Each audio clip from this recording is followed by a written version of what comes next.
So we're starting a new Sefer this week, a new book. It's the Sefer Vayikra, aka Leviticus. It's known as Leviticus because it's the book of, there's a lot of discussion about the Korbanos, etc., which was the work of the Kohanim and Levim in the Beis Hamikdash, and the Kohanim are Levim, right? There's a tribe of Levi. The Kohanim are a subset, a family within the tribe of Levi. And so this week's parsha jumps right into that. We're talking about the Korbanos. So the parsha opens up and it says, and Hashem spoke to Moshe, surprise, surprise. And it says, so I'm not going to write the whole psukim in their entirety, but I'm going to write a couple of phrases. So we have, Hashem says, speak to the Jewish people and say to them, is that any better? It's small, but yeah, I think that one's better.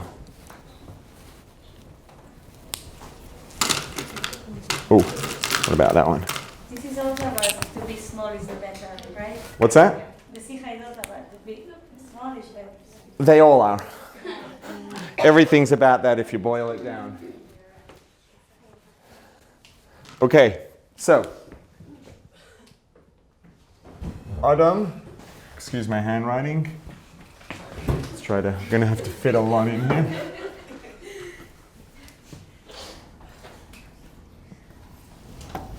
Ki yakriv mikem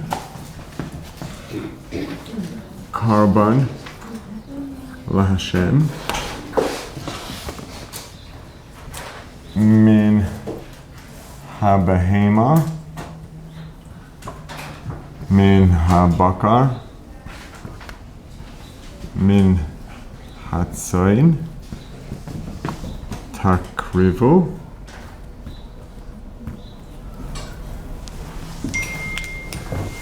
You can be quiet for now, thank you.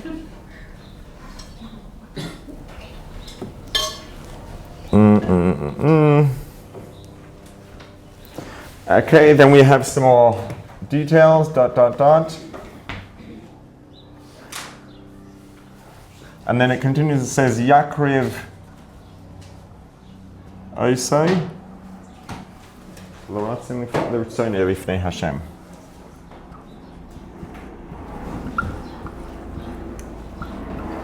Okay, so Adam, I'm going to translate because the translation is going to be important here for some of this.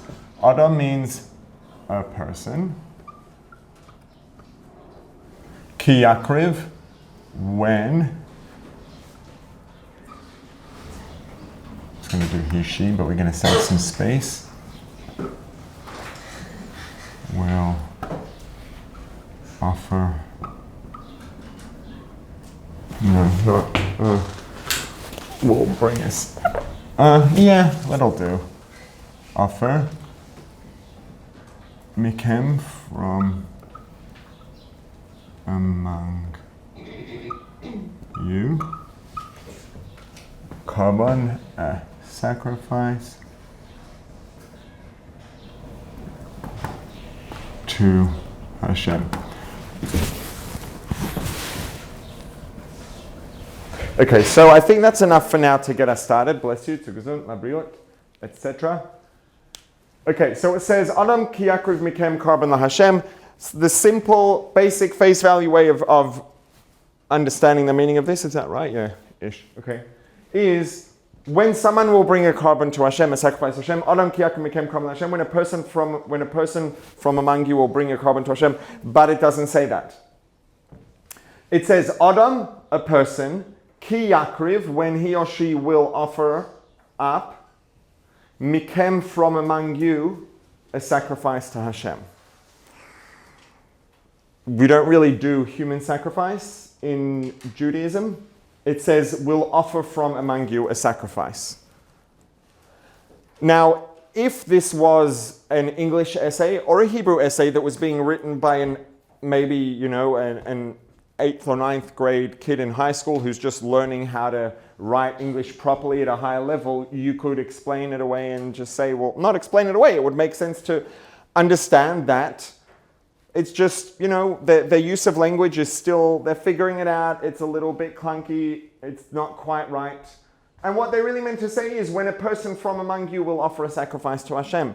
But this is the Torah. This is not a 9th grade essay.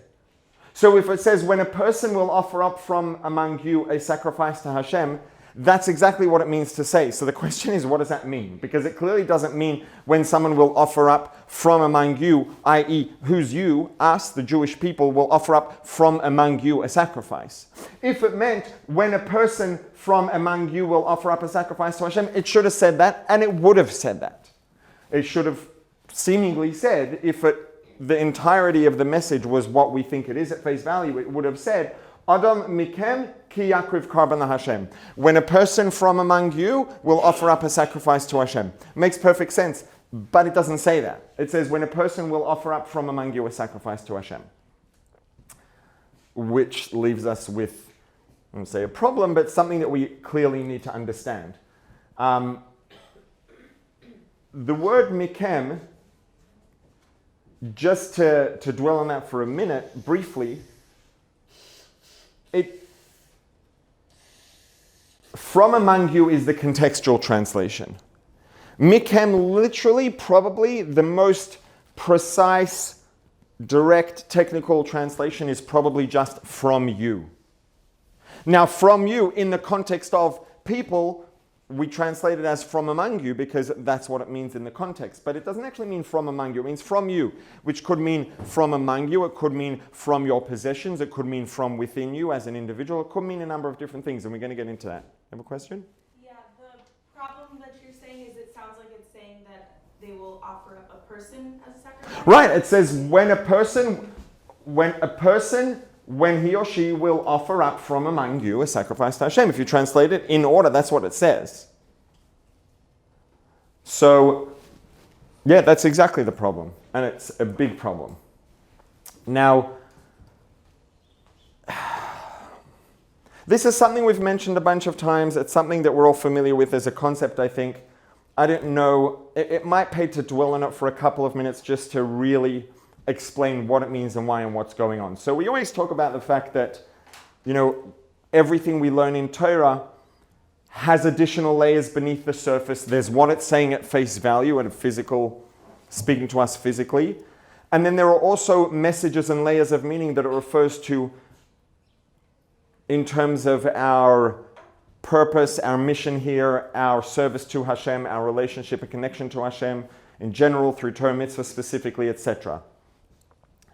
Now, this is not just like some nice thing that is inspiring and it makes everything nice and it means we always have a nice Dvar Torah to say at the table because you could say it has deeper meaning. This is a very, very real thing. Let's say the metaphor is a little bit overly tangible maybe, but I think hopefully it'll do the job. If someone's at your house and they have a headache and it's really bothering them and you say, maybe they've never heard of painkillers before and you say, what, I've got these painkillers and it'll make you feel better. You take a couple of these Tylenols now, maybe for the sake of the metaphor, they're going to be generic Tylenols. It doesn't say anything on it, hypothetically, because, they all have the numbers imprinted on them. But imagine it was just a smooth white pill with nothing imprinted on it. And it was in a packet that said acetaminophen. And you give them 2 of these pills, they take it, they drink some water, 20, 30 minutes later, boom, the headache's gone. It's a miracle. They're like, wow, amazing. And the next day or the next week, they're at your house again, and they have a headache again, and they walk into the kitchen and they see 2 white pills on the counter, and they say, oh, perfect, I'm going to take these, not knowing that these are not generic Tylenol. These are, who knows what, something else. Could be anything, pick your medication/poison, and they're about to take it, and you run in and you scream, stop, stop, stop, stop, stop. And they're like, what do you mean? Like last time I had a headache, you told me to take it. And it's like, that's not the same thing. It's a different medication. It's like, what do you mean it's not the same thing? They're both white, they're both round, same size, same shape, same everything. What do you mean it's not the same thing? It's like, but it's a different pill. It's like, it's not this different pill, it's the same pill. Look at it. Now, if someone has no understanding, now obviously, I think this is not a realistic scenario for anyone who grew up in the developed world, or even not. Like, whatever. We understand that medications have, substances, chemicals inside of them that behave in certain ways and cause certain outcomes. It's not the size and shape of the pill that does it. It's the chemical structure and dispositions of the whatever substance is in the pill that has the effect. The fact that two pills are the same size and shape and everything else doesn't mean anything. Like, God forbid, someone could take a pill that, who knows what is necessary for someone in extreme circumstances, but could very badly hurt someone else. And the point is that at face value, what this person sees is a white pill. It's like, are they both white pills? Yes. Are they the same size? Yes. Are they the same shape? Yes. Do they look exactly the same? Yeah, they do. But those are not the things that are determining what this is going to do. Both of these are pills, but they're made out of different substances, both of which happen to present as white, hard pills once they're compacted into that size and shape. But they're different molecules, which you can't see. Well, you could see maybe, even then, not really. There's probably no level of, I doubt we have visual tools with which you could actually see the difference in the structure of the molecules. But they're different chemicals, they're different substances, they're going to go in the body and dissolve and have completely different impacts on the body because they're completely different things. They're just packed into pills that are the same shape and size. Right? Why is it that Tylenol, let's say, right, someone takes a Tylenol or an Advil, they have a headache, they take a Tylenol or Advil, the headache goes away. Is it, is what's going on that, someone decided, the FDA or the CDC or some scientist in a white coat in a lab decided that if you take this pill, it's going to make your headache go away.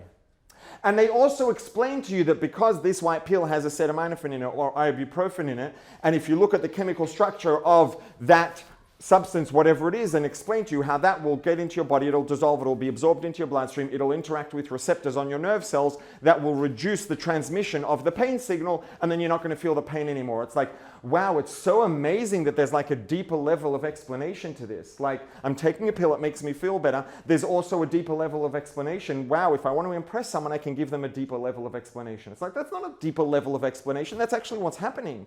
That's like the actual picture. It's just that if you just take the pill and the pain goes away and you don't think about that, it's just that you're not thinking about the mechanics of what's actually happening and how and why this pill's taking away your headache. It's not a deeper level of understanding. It's a more comprehensive level of understanding what's actually happening. This is not some hidden esoteric thing. This is the mechanics of what's going on and how and why it works, which is why different pills will do different things, even though they look the same, because they're different substances. So when we say that, the Torah, we read a pasuk and it tells us something at face value, and then we learn about all these deeper layers of meaning, it's not some nice deeper layer of meaning. It's not some esoteric thing that's beautiful and inspiring, and we can also say it over at the Shabbos table, and it'll be really nice. All of those things are true, but that's not what it is.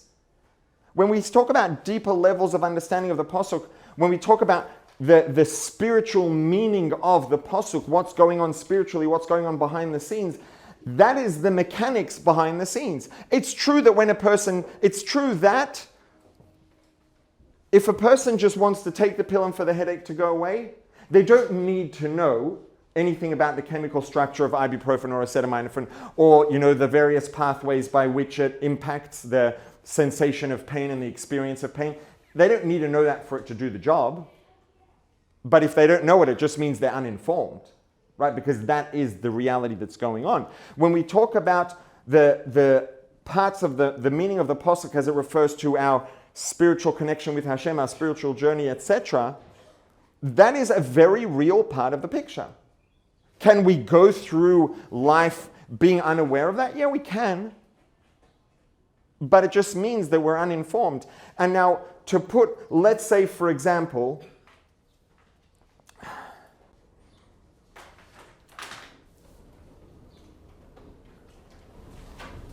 I'm going to continue in this path. And the truth is that this is going to get, in a way, super meta, because the metaphor is going to become a part of the nimshal, or the analogy EE, not GY.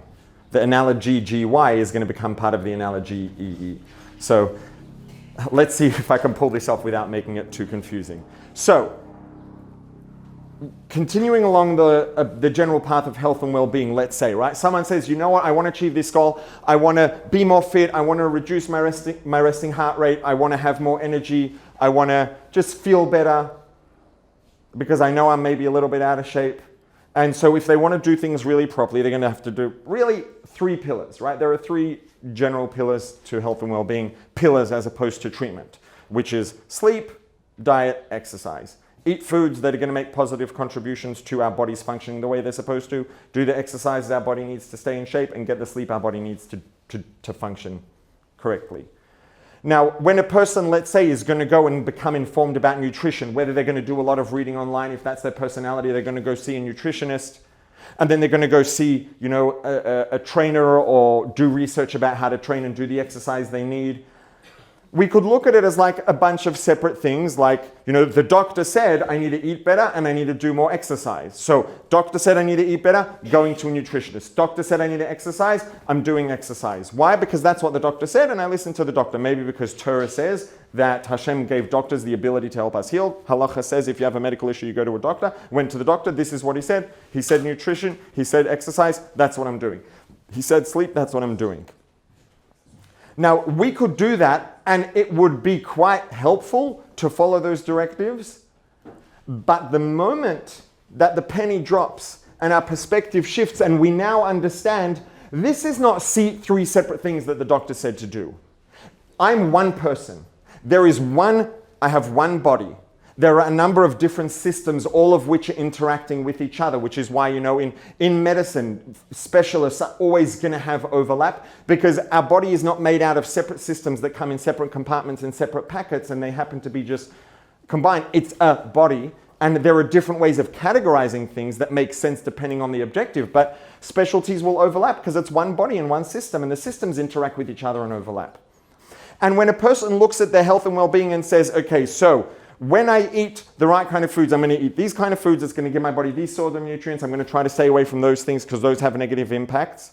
I'm going to be doing these sort of exercises to help, keep my body in shape and give it the exercise it needs, the activity that it needs, the flexibility and strength that it needs, and get the right amount of sleep. And realize these are not 3 separate things. It's one thing, and there are 3 aspects of the picture, but all of them are related, and the foods we eat are going to impact our ability to exercise effectively, and our exercise is going to impact our motivation and self-control to eat correctly. It's going to change our appetite. It's going to make our appetite and our interest in food fall into place in a way that's better for our well-being. Our sleep habits, our body's natural sleep behaviors are going to improve as a result of exercise, and the sleep is going to help the exercise improve and help the diet improve. And all of these 3 things are feeding into each other. Why?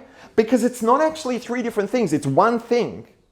Now, yes, we can categorize it into different areas. There's an area of focus is focusing on the input of nutrients in the body.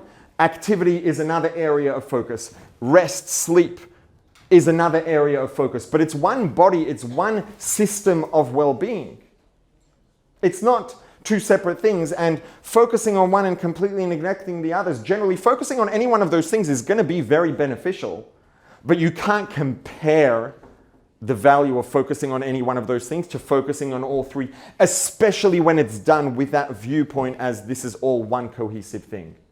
And this is the same thing, the same way this is true for our physical health and well-being, the different parts of our well-being, the foods we eat, the supplements we take, the medications we take, the exercise we do, the sleep we get, it's all one thing.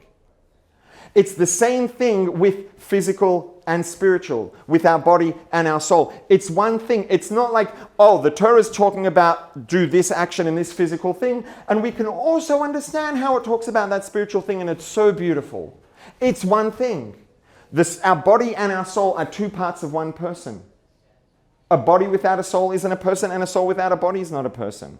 We are here, there are biological objectives that every organism has, and there are purposeful, meaningful, spiritual objectives that we have as a person, perhaps primarily focused on the soul. But the truth is you can't even separate them, and you'll see it in the physiology, that things that have meaning and purpose are actually going to make a positive contribution to our physiology. The same way that diet contributes to exercise, which contributes to sleep, and they all feed into each other. Purpose and meaning actually contribute towards our physiological well-being at a level of things that can be measured in the blood. It's all one thing. When we say the pasuk of the parasha is talking about this physical thing of bringing a sacrifice, and it also refers to our spiritual connection to Hashem, it's not also a separate thing. It's one thing. It's just different parts of the picture. What are we focusing on now? And when it comes to the body and the soul, this is why, I'm always, and you probably all of you have noticed either consciously or subconsciously already, I'm always bringing metaphors from health, exercise, well-being for Avodas Hashem. They're not actually metaphors, they're equivalents. They are equivalent things in two parts of the picture. The body and the soul, the guf and the nefesh, are who we are. There are two parts. They match. You can't put, a cow also has a soul. A human being has a Homo sapiens animal soul, and a Homo sapiens body equals Homo sapiens, aka human being, aka person. A cow has a bovine body and a bovine animal soul. And it talks about this in Chassidus. And a horse has an equine body and an equine animal soul. And a plant has a plant body and a plant soul. And if you take a horse soul and put it in a human body, it doesn't work. Because they're not partners, they're not designed to go together. So it's all part of one picture, and they're partners. So, and the reason that we see the general rules, trends, structure of everything in Avodas Hashem, in our relationship with Hashem, in our service of Hashem, in our Torah and mitzvahs, we see that reflected so beautifully in health and well-being, exercise, diet, all of these things. And each of these things has like a direct equivalent in Avodas Hashem. It's not because it happens to be a perfect metaphor. It's because it's the other part of the picture. They go together. The body and the soul are partners. They're designed to be partners. And the systems of how they function, etc., are equivalent. They're very different. One's physical, one's spiritual, but they're equivalent. It's not coincidental that it happens to be an amazing metaphor. It's not actually a metaphor. It's an equivalent, which is why it always works so beautifully and so perfectly. And so the physical and non-physical aspects of what the pasuk is telling us, it's not coincidental that they align. It's not some nice thing. It's like very real. There is the part that you see, and then there's the part that you don't see unless you're better informed. When you look at someone and they're exhausted, or they're not looking great, you can see that they're not feeling great, more importantly. Like, you can see how they feel, right? Someone who's really well informed about health and well-being might be able to pick up, if they're really well informed and they're sharp and perceptive, they might say, you know what, you look like you're having this specific issue. Have you looked, maybe you should look into this supplement or make this change to your diet or this exercise or this change to your sleep. Why? Because they're well informed about the whole picture, because it is one picture. So this pasuk is clearly what we would call the pshat, the face value, literal meaning of the pasuk is telling us, talking about bringing sacrifices to the Beis HaMikdash. It's also talking about the equivalent, the sole part of that is our personal sacrifices that we make within ourselves. When a person will bring a sacrifice from you to Hashem. That's why the from you is here. And that's not the end of that. This is just the beginning. So, to really get what this means and bring it together properly, we just need to understand and clarify what sacrifice means. Now, everybody knows what personal sacrifice is, self-sacrifice, but I want to really boil it down and clarify what it means in a clear, concise, just to get to boil down and get to the essence of what it is conceptually, so that things have become more clear and sharp. What is sacrifice? A sacrifice, a literal sacrifice in the Beis HaMikdash, is bringing an animal and sacrificing it, which means ending its life and putting it on the Mizbeach, on fire, burning it. Now, what happens when something burns? What happens? This is true of anything. You put wood on a fire. You have a wood fire. You start off with, some maybe big logs of wood with maybe, could be 20, 30, 40 pounds of wood. And a few hours later, when the fire's over, what do you have? You have a few ounces of ash. What happened to the rest? Where did it go? Disappear? Well, it didn't disappear technically. But as far as the observer's concerned, it appears to have disappeared. What happened? The wood was made out of primarily carbon and water, carbon, hydrogen, oxygen. And when it burns, what happened is it broke down into carbon and water, which are more stable than the wood form. And because it broke down into something more stable, it released a lot of energy in light and heat, aka fire. Now the carbon aspect is on the floor. That's ash. It's pure carbon. And the water evaporated. It's gone. So when you take, the same thing happens to an animal when it's burnt on the Mizbeach. You start off with, some of the carbonos were cows, were oxes. These things could be, 1,000+ pounds heavy. And a few hours later, you have a few ounces of ash. And what happened? The bulk of the mass went from being something very, very tangible to something that's completely intangible. It's still physical, which is why this is a metaphor or a physical equivalent. The water vapor that evaporated during the burning is still physical, it exists. But it's non-tangible. You can't hold it, you don't really feel it. And by the time it's over, it's dispersed into the air and it's gone. You can never recollect it. It's, for all intents and purposes, as far as our tangible experience is concerned, it doesn't exist anymore. It's become completely irrelevant. Right? So a korban, a sacrifice, is taking an animal, a living animal that has a personality, it has an experience, it has a consciousness, and we eliminate the consciousness, the experience, the character traits of the animal, they're gone. And this animal that used to be this big, strong, tangible thing has now basically been converted into something completely intangible. That's what a sacrifice is. Now, what that means for us in our journeys, in our relationship with Hashem, the translation of that is, every one of us, has our internal animal. It's the materialistic part of who we are, the nefesh habahamis, the animal soul. And that's not a bad thing, there's nothing wrong with that. That's the way it's supposed to be. But the reason it's like that is because we then have the opportunity, responsibility, privilege, all of the above, to sacrifice that. Which means through doing what we're supposed to be doing, and we'll talk about it more in detail, to eliminate the natural animal consciousness, the natural animal drives and character traits, and to convert that into something non-materialistic. The same way that the animal that got sacrificed went from being very material and tangible to being intangible and more, not literally spiritual, but to seem more spiritual because the tangibility has been eliminated. So our job is to take our animals, eliminate their natural animal drive, instincts, consciousness, and to convert them into something that's less materialistic, less animalistic. That's what the sacrifice is, and that's what we have to do. Now, so the Pasuk tells us, when a person will offer up from, let's take out among, because that's not literal translation, mikem, from you, and let's say maybe from within you, a sacrifice to Hashem. Min habahema, what are we sacrificing? What we're sacrificing, what we're uplifting, elevating, transforming is the animal part of who we are.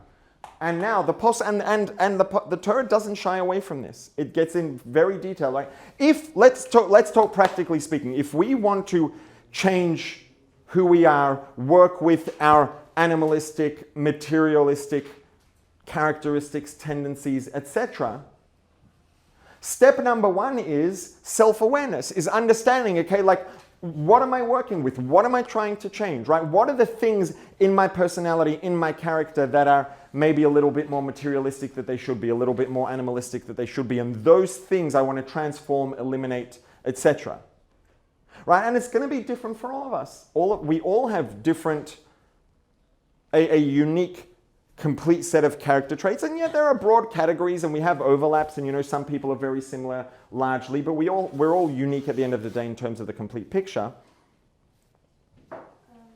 When Mashiach comes, we talked about, we're not gonna have we're only gonna have desire to do mitzvahs, we're not gonna have any desire. So basically we're not gonna have a nefesh habahamis. So how are we gonna go back to having korbanos, which represent sacrificing the nefesh habahamis? Okay, hold on to it till we get to the end, because I think it will be resolved as we finish up. If not, ask me again at the end. Okay? So, and the pasuk tells us mina bahema, from the animal. What's the animal? It depends. For some people, mina bakar. Some people, their animal is cattle-like. Some people are aggressive. Some people have strong, maybe anger, generally a very aggressive personality, which is more bakar, more cattle-like, more like a cow or a bull. Minatzoin, some people are more like a sheep. Some people's, animalistic or materialistic traits are more like a sheep. A sheep is also an animal, but it's a very different animal to a cow. Right? Now, the fact that a person's less aggressive or doesn't have anger management issues, anger management issues is an extreme example, but let's just say generally a relatively more aggressive person, generally. The fact that someone's less aggressive doesn't necessarily mean they're less materialistic. They might just be more very materialistic or animalistic, let's call it, in different ways. So they might have a more gentle, less aggressive animal inside of them, still an animal. And so the Torah says, figure out who you are, be clear, understand the fact that you look different to someone else, the fact that, I look around and maybe I'm more aggressive than other people, maybe I think maybe I'm, they're less materialistic, less animalistic than I am, and that makes me worse off. No, just different. Less aggression is a specific form of animalistic traits, and other people might have other things, and they could all be animals, and we all have our things to work on. Step number one is understand there's variation, know what kind of animal you're dealing with, so you know what to work on and how to work on it. Now, I'm going to bring in some other things from other texts just to clarify. I think it's going to help to bring it all together. It's kind of alluded to here, but it's a little bit, doesn't quite go quite into this level of detail here in resolution. Adam here also alludes to, there's this, in Kabbalah, there's the Adam Ha'elyon, the supernal man, which basically, broadly speaking, let's say refers to Hashem. Yakriv, offer up, the literal translation, the shorish of Yakriv, or to offer up a sacrifice, is karov, close. Yakriv literally means will bring close. Why is offering a sacrifice called bringing close? Because when you take an animal and you sacrifice it, you are elevating it. Elevating what? Elevating, it's not, it actually is physically, the water vapor is going to move up in the fire, but elevating means figuratively bringing it closer to Hashem, making it more spiritual. So offering a sacrifice, by definition, when you bring a sacrifice, you bring it closer to Hashem. You make it less materialistic, less animalistic, less tangible. When Hashem, Ki Yakriv, will bring close from within you, Karban la Hashem, a sacrifice / closening to Hashem, right? And it doesn't say Hashem will bring you close. Adam, Hashem Ki Yakriv eschem, when Hashem will bring you close. It says when Hashem will bring close from within you, inside of you.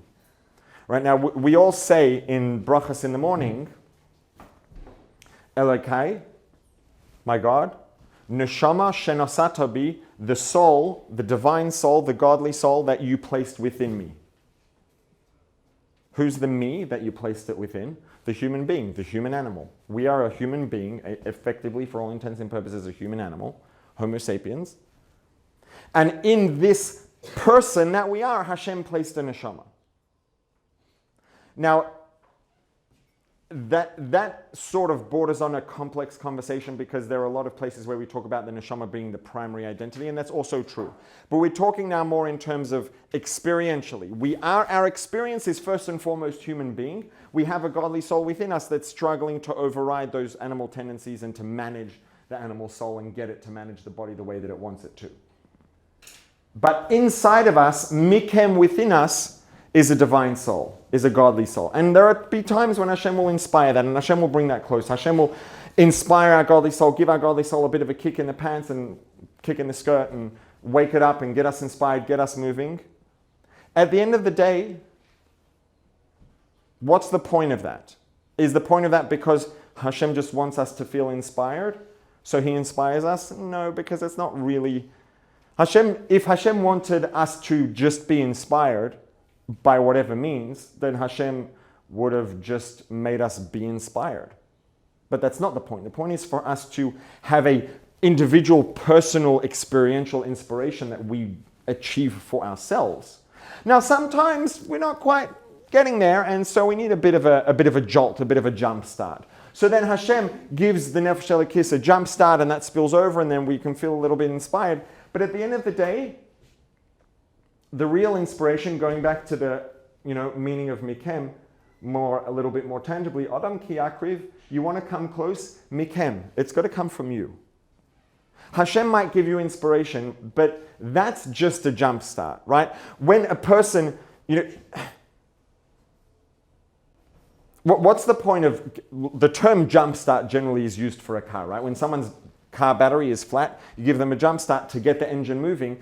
If the engine wasn't to self-perpetuate its status of being on and running, it wouldn't help to get a jump start. If the engine was constantly powered by the battery, a jump start wouldn't help. You connect it, you jump start it, you take off the cables, it's just going to turn back off. Right? The point of a jump start is the engine can work by itself.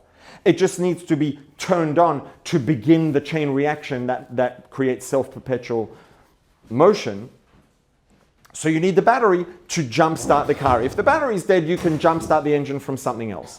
The point of this is Hashem will give us a jumpstart, but at the end of the day, the inspiration has to come from us. We need to do that. We need to work on ourselves. Where mina bahema? When a person wants to come close to Hashem, Adam ki yakriv, comma, if a person wants to bring themselves close to Hashem, wants to come close to Hashem, what's it about at the end of the day? What's the bottom line? The bottom line is mikem karban la Hashem. The coming close to Hashem depends on you. Hashem might give you inspiration. And you know what? Also, the second part of that is sometimes we feel like, let's be real, like me.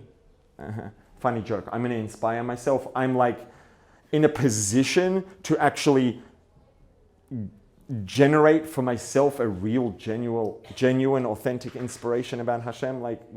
Let's be real. And the Pasuk's telling you, reality check, let's be real. Mikem karban la Hashem, it can come from within you. You have what it takes. If you didn't have what it takes, then Hashem wouldn't have put you here and designed you this way. Because Hashem put you here to be able to inspire yourself. And if Hashem put you here to inspire yourself, that means by definition, unless Hashem made a mistake, which he doesn't do, he gave you everything you need to be able to inspire yourself. Mikem karban la Hashem, the coming close to Hashem comes from within you.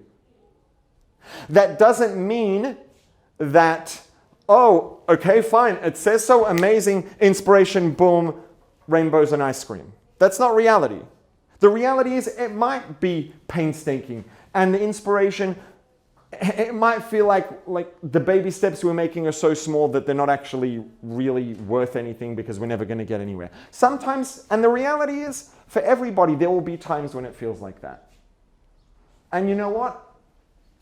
That if that's the way it's going, then that's the way it's supposed to be going right now, because the inspiration is supposed to come from us. And if we're putting in the effort, we're trying, and you know what, sometimes, honestly, sometimes we don't even try because we're not there, but we try to try.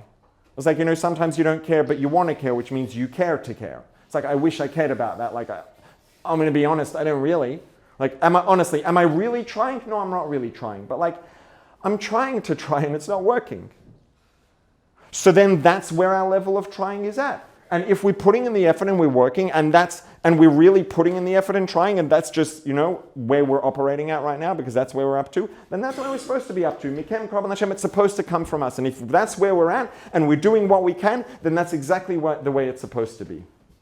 Why? Because mina behema. The coming close is supposed to come from the animal. It's not supposed to come from Hashem. It's supposed to come from the Homo sapiens animal, the human being that we are. Neshama shenosat, to be the soul that you put into me. I am a body, a human body, and a human animal soul. I'm a human animal. who has a neshama, who has a godly soul.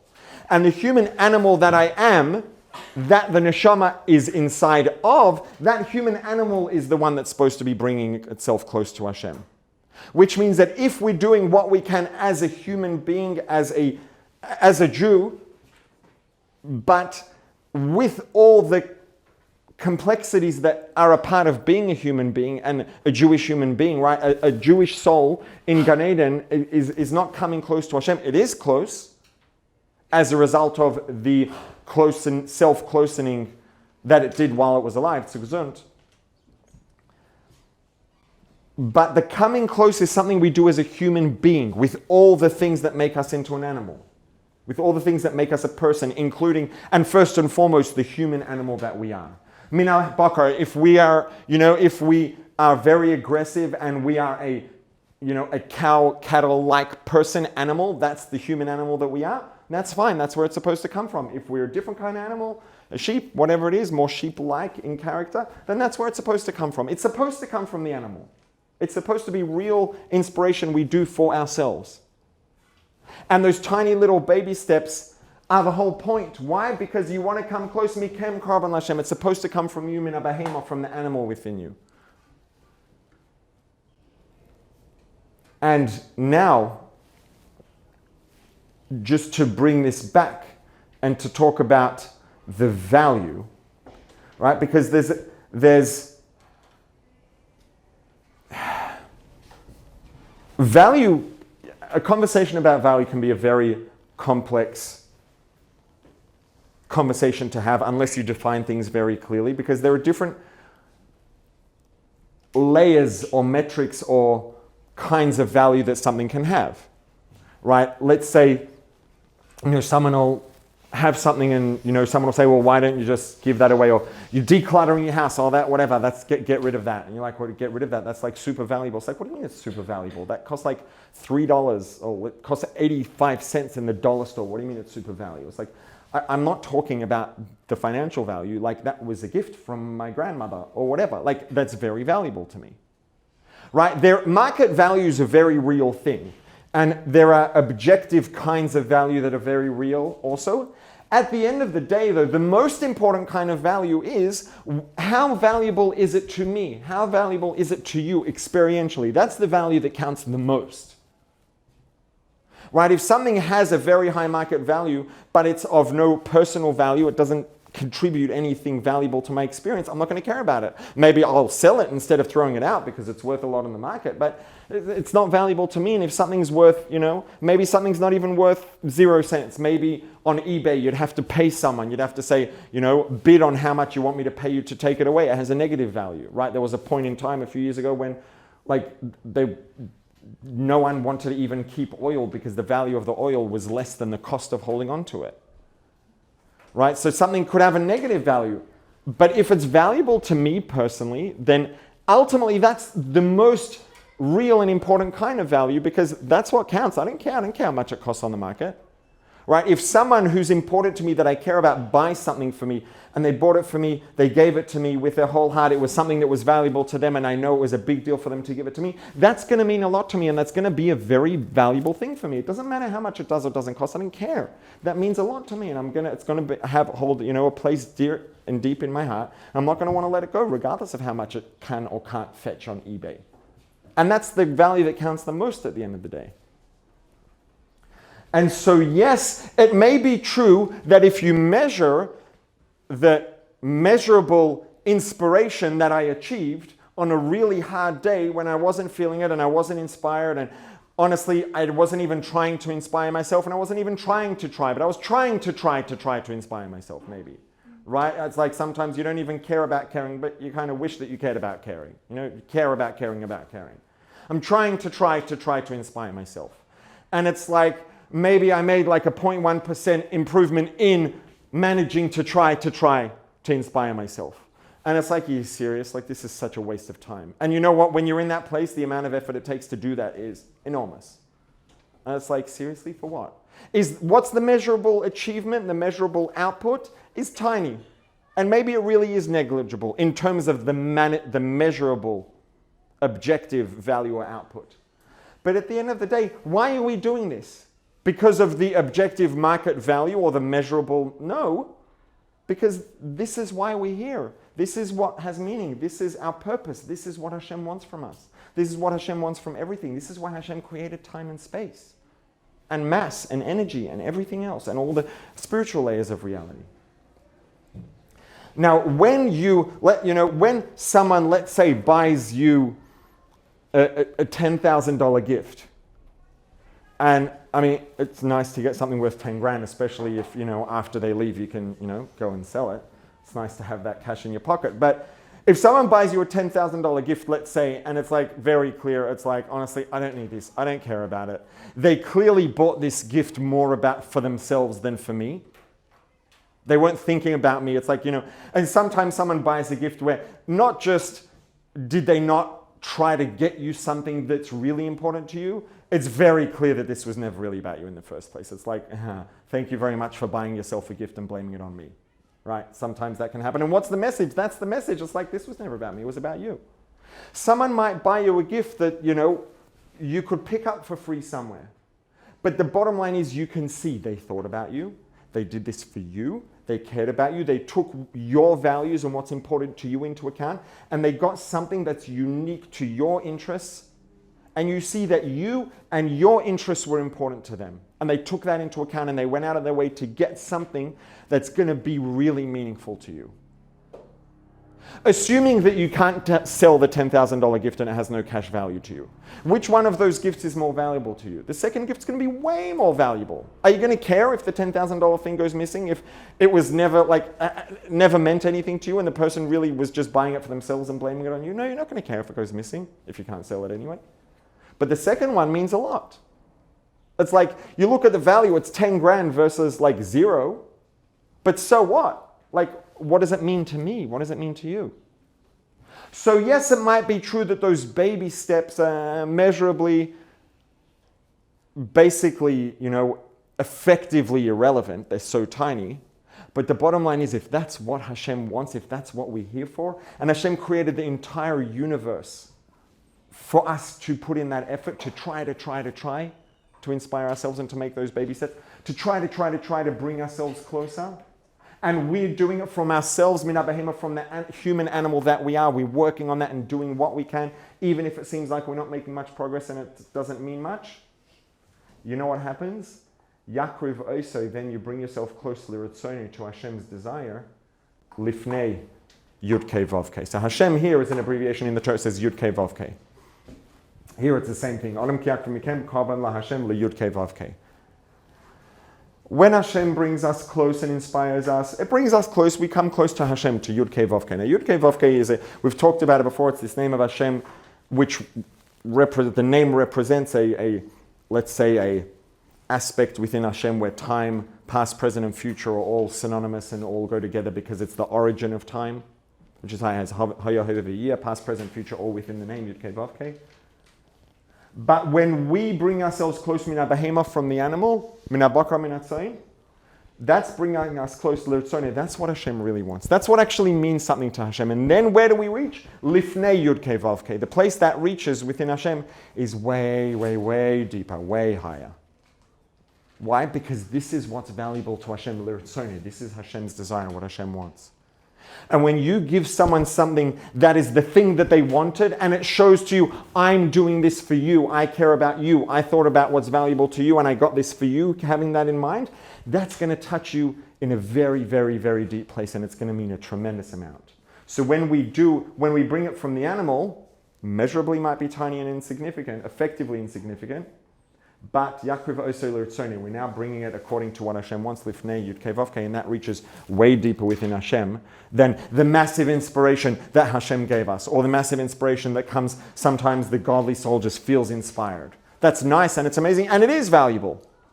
But the actual value to Hashem and therefore the connection it creates within Hashem is nothing compared to the connection and the depth we reach within Hashem when we're offering up, bringing ourselves close through the animal, through working on that.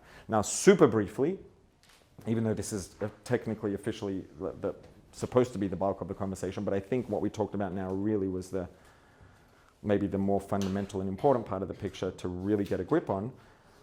the Rebbe goes and talks about 3 stages in bringing a sacrifice. Well, there's the preparation, right? And rule number 1 is when you bring a carbon to Hashem, you know what the truth is? I think we're already over time. We're not over time, but we are over time. I think, honestly, that's really the most important part, I think. Have a good week, everyone. And see you next week, Amitzvah Hashem.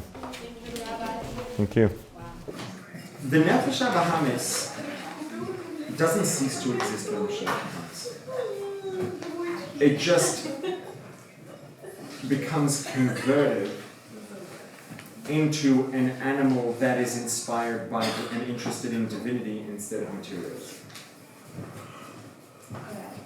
So, and there's infinite progress to make, right? Like a tzaddik, even a real, like a Tanya, a tzaddik by Tanya's definition of standards, like, whoa, they still never reach a point in which there's no further progress they could potentially make, right? There's just, as long as we're not Hashem, there's always closer we can come.